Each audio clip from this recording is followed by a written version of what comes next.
Why are you protecting a US military base that has weapons there that are going to put us at risk? Have you got any self-respect? There are no appeals out of courtesy. I'm telling you, you're about to be arrested.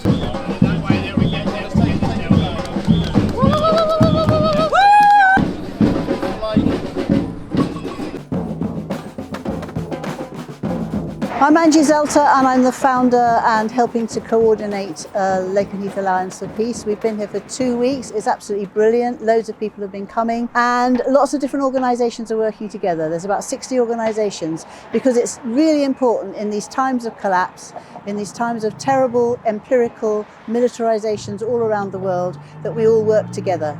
Climate causes war, war causes climate, biodiversity loss, and the amount of oil that is wasted by these planes is horrendous. Most people don't realise this base is actually the largest US Air Force base in Europe, and it's been involved in Yemen, in Gaza, in Sudan, in all Iraq, Afghanistan, Syria. It's got its fingers in every bloody pie.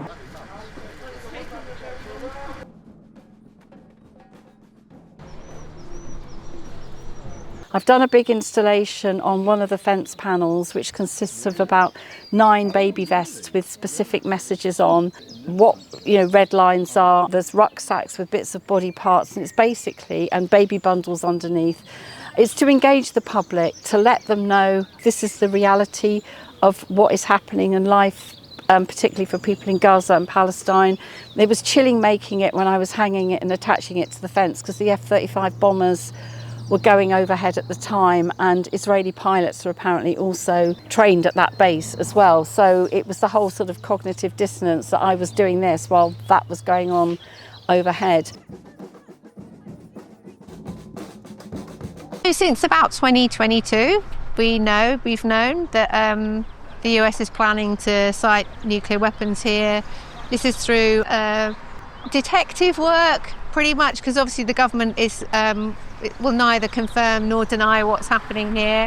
So it's been detective work, so a US budget that showed that money had been allocated to Lakenheath for upgrading the nuclear shelters here.